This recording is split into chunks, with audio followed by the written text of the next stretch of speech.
Oi cuy, apa kabar lu semua? Di video kali ini gue mau sharing ke kalian tentang setup meja kerja gaming gue yang biasa gue pakai sehari-hari. Tema dari setup gue ini warna hitam putih gitu ya, rada-rada minimalis gitulah pokoknya. Langsung aja gue jabarin satu persatu barang yang gue pakai di setup ini. Link pembelian tiap produk yang gue pakai di video ini juga udah gue taruh di kolom deskripsi ya. Yang pertama, mejanya dulu. Meja yang gue pakai di setup ini adalah meja IKEA La Captain dan kaki mejanya Adils, warna putih, ukurannya 120 x 60 cm.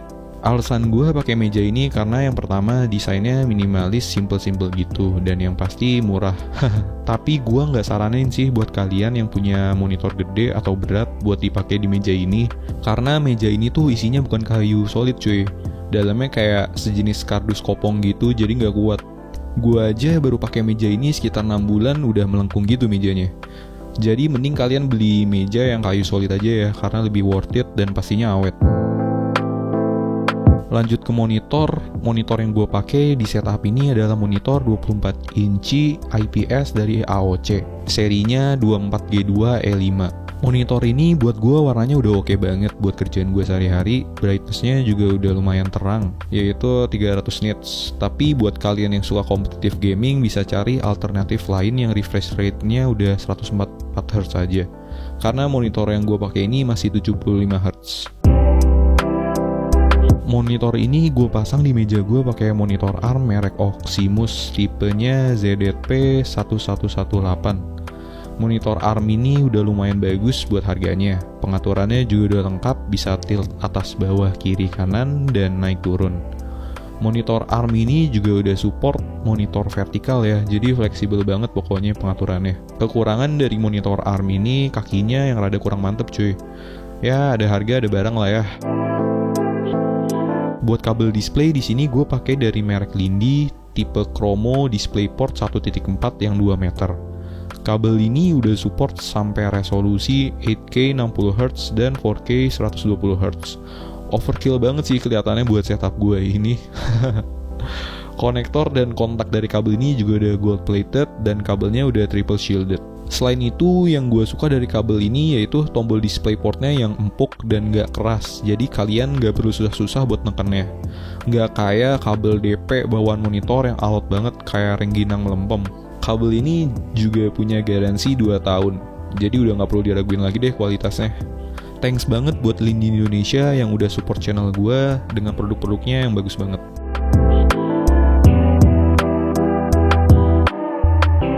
Lanjut ke PC. PC yang gue pakai ini basisnya menggunakan AMD Ryzen 5 3600 dan VGA Nvidia GTX 1660 Super. PC ini adalah PC dari video build PC 10-11 jutaan yang sebelumnya udah gue buat. Buat kalian yang mau lihat detailnya bisa main-main ke video build PC-nya ya. Linknya gue taruh di deskripsinya cuy. Lanjut ke speaker. Di sini gue pakai speaker bookshelf dari merek Edifier tipe R1080BT. Suara dari speaker ini udah cukup bagus, stagingnya kerasa jelas di telinga gue. Clarity dan detailnya juga udah mantep banget. Tapi sayangnya bass dari speaker ini rada kurang sih. Padahal gue sendiri gak terlalu suka bass yang kenceng. Dan sayangnya lagi bass dari speaker ini gak bisa diatur lagi besar kecilnya. Yang gue suka dari speaker ini adalah modelnya yang minimalis dan gak terlalu gede juga. Jadi gak makan banyak space di meja kalian. Speaker ini juga udah punya koneksi Bluetooth. Jadi enak banget buat pindah-pindah dari PC ke device kalian yang lain.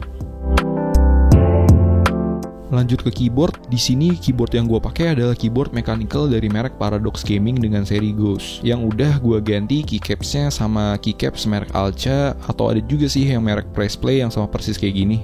Yang gue suka dari keyboard ini, pertama build quality dari keyboard ini udah solid banget, kerasa berat dan mantep. Switchnya juga udah Gateron Brown, jadi udah enak banget buat ngetik, main game, atau ngedit-ngedit. Kabel dari keyboard ini gue pakein kabel coil Type-C yang udah pakai konektor Aviator.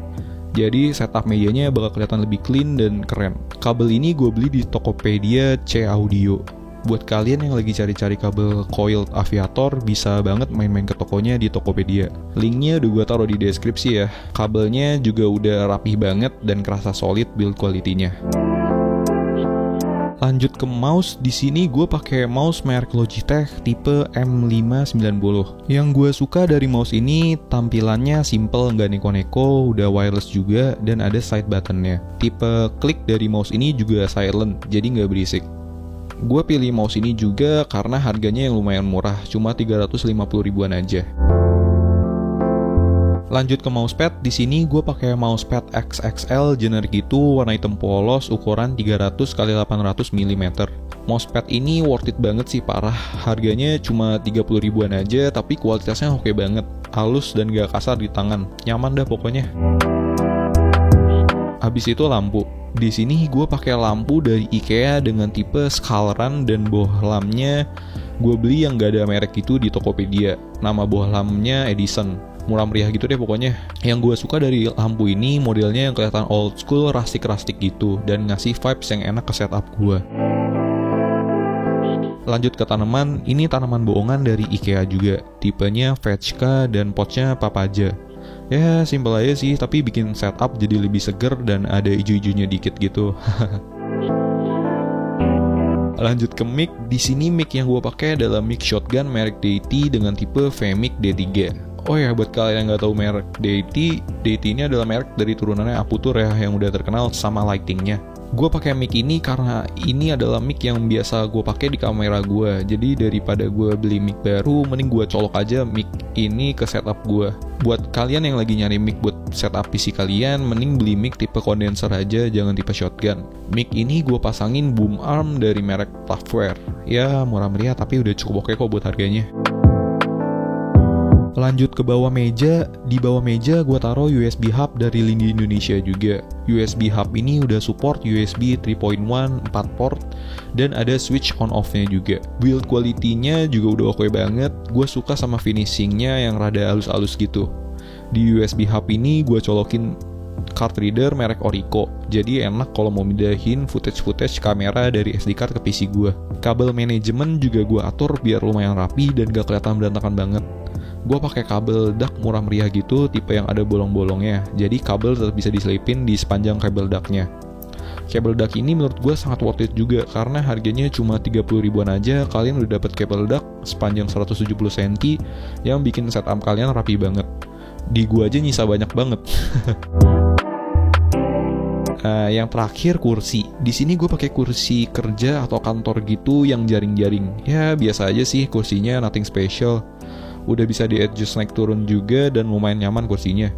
Tapi build quality dari kursi ini terutama jaring-jaringnya rada kurang menurut gue.